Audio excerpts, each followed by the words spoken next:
30-year-old chronic smoker presents to the emergency department with sudden onset weakness on his left side.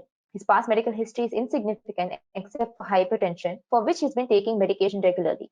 Vital signs include blood pressure of 165 by 110 millimeter mercury, heart rate of 78 per minute, respiratory rate of 18 per minute, and temperature 36.1 degrees Celsius.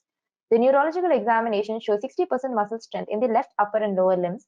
Because the CT scan does not show signs of hemorrhage, an occlusion of a branch of the right middle cerebral artery is suspected.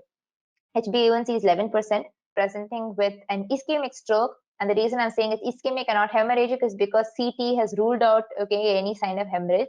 So you can just assume it's ischemic. Okay. And the patient, it says his past medical history is insignificant except for hypertension. Okay. But look at his HbA1c, it's 11%. So you can kind of think that this patient also has diabetes. It might be an undiagnosed case of diabetes. It happens a lot. Okay, so if you think of that, think of the fact that this patient, has diabetes, he's having hypertension, he's presenting with stroke. Think of atherosclerosis. Okay, it could be that hypertension has resulted in heart disease. Could also be that the diabetes has resulted in coronary artery disease, and that results in your your atherosclerotic plaque, and then it will embolize and go to the brain. Okay, whatever it is, just need to know that it is atherosclerosis that is the underlying cause for this.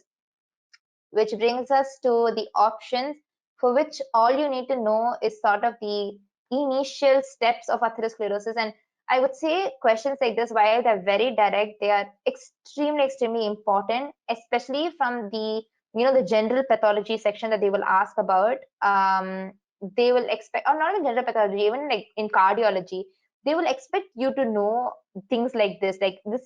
These are like short questions where you can get the marks very easily. Like these questions, you cannot stammer, you cannot stutter, you cannot think twice, because you have to be like that quick with the answer. You need to know immediately atherosclerosis associated with oxidized LDL. Okay, the other options don't even matter in this case. Okay, as you know, LDL is your bad cholesterol. You have to associate it with your atherosclerosis and your plaque and all of that. HDL, in this case, HDL is considered to be good cholesterol. It has absolutely nothing to do with this. You can just rule that option out.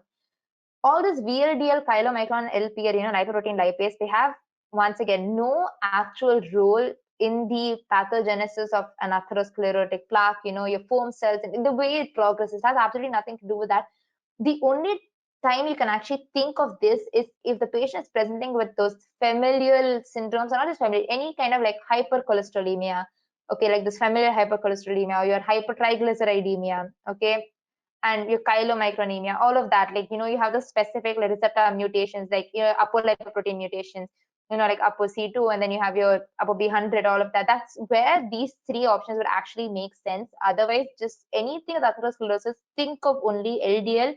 There will also be some questions where they'll confuse you with just LDL and oxidized LDL. Always go with oxidized LDL, because that is the bad form. There's a reason it's oxidized LDL, and that is why macrophages are not able to phagocytose and break it down, because otherwise they should be able to, but because it's oxidized, it's not able to break it down, so it just kind of accumulates within macrophages, resulting in your foam cells and forming your streak, and then your atheromatous plaque. And I already mentioned the sequence of that, but like I said, just remember that. Okay, Thanks for watching.